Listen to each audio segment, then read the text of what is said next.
The universe as mirror. Mr. Palomar suffers greatly because of his difficulty in establishing relations with his fellow man.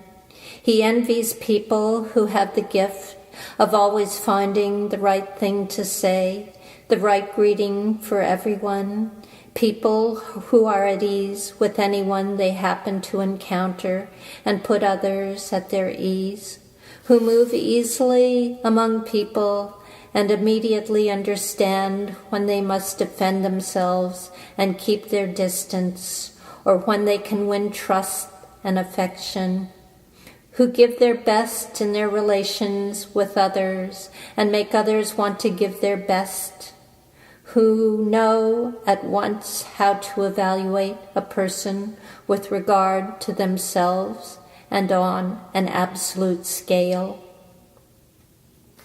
These gifts, Mr. Palomar thinks with the regret of the man who lacks them, are granted to those who live in harmony with the world. It is natural for them to establish an accord, not only with people, but also with things, places, situations, occasions, with the course of the constellations in the firmament, with the aggregation of atoms and molecules, that avalanche of simultaneous events that we call the universe does not overwhelm the lucky individual who can slip through the finest interstices among the infinite combinations, permutations, chains of consequences, avoiding the paths of murderous meteorites and catching only the beneficent rays. To the man who is the friend of the universe is a friend. If only, Mr. Palomar sighs, I could be like that. He decides to try to imitate such people. All his efforts from now on will be directed towards achieving a harmony both with the human race, his neighbor, and with the most distant spiral of the system of the galaxies. To begin with, since he has too many problems with his neighbor, Mr. Palomar will try to improve his relations with the universe. He avoids and reduces to a minimum his association with his similars. He grows accustomed to making his mind a blank, expelling all indiscreet presences. He observes the sky on starry nights. He reads books on astronomy.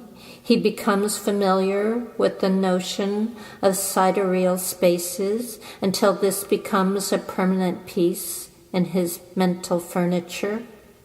Then he tries to make his thoughts retain simultaneously the nearest things and the farthest. When he lights his pipe, he is intent on the flame of the match that at his next puff should allow itself to be drawn to the bottom of the bowl, initiating the slow transformation of shreds of tobacco into embers. But this attention must not make him forget, even for a moment, the explosion of a supernova taking place in the great Magellanic Cloud at the same instant, that is to say, a few million years ago. The idea that everything in the universe is connected and corresponds never leaves him. A variation in the luminosity in the nebula of Cancer, or the condensation of a globular mass in Andromeda, cannot help having some influence on the functioning of his record player or on the freshness of the watercress leaves in his salad bowl. When he is convinced that he has precisely outlined his own place in the midst of the silent expanse of things floating in the void, amid the dust cloud of present or possible events that hovers in space and time, Mr. Palomar decides the moment has come to apply this cosmic wisdom to relations with his fellows. He hastens to return to society, renews acquaintances, friendships, business associations. He subjects his ties and affections to a careful examination of conscience. He expects to see, extending before him, a human landscape that is finely distinct, clear, without mists, where he will be able to move with precise and confident gestures. Is this what happens? Not at all. He starts by becoming embroiled in a muddle of misunderstandings, hesitations, compromises, blunders. The most futile matters stir up anguish. The most serious lose their point. Everything he says or does proves clumsy, jarring, irresolute. What is it that does not work? This, contemplating the stars, he has become accustomed to considering himself an anonymous and incorporeal dot, almost forgetting that he exists. To deal now with human beings, he cannot help involving himself, and he no longer knows where his self is to be found. In dealing with another person, everyone should know where to place himself with regard to that person, should be sure of the reaction the other's presence inspires, dislike or attraction, dominion or subjugation, discipleship or mastery, performance as an actor or as a spectator, and on the basis of it and its counter-reaction, he should then establish the rules of the game to be applied in their play, the moves and counter-moves to be made. But for all this, even before he starts observing the others, he should know well who he is himself.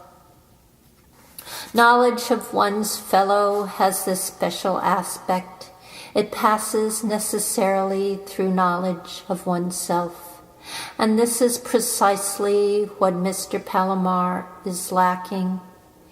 Not only knowledge is needed, but comprehension. Agreement with one's own means and ends and impulses, which implies a mastery over one's own inclinations and actions that will control and direct them, but not coerce or stifle them. The people he admires for the rightness and naturalness of their every word and every action are not only at peace with the universe, but first of all, at peace with themselves.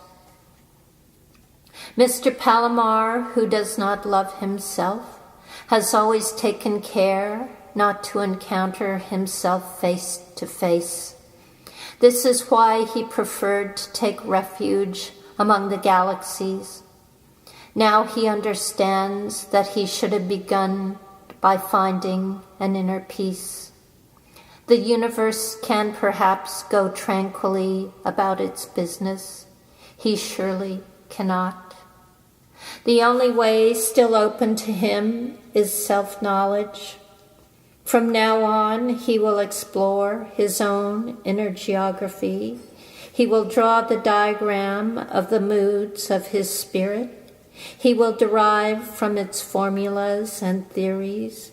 He will train his telescope on the orbits traced by the course of his life rather than on those of the constellations.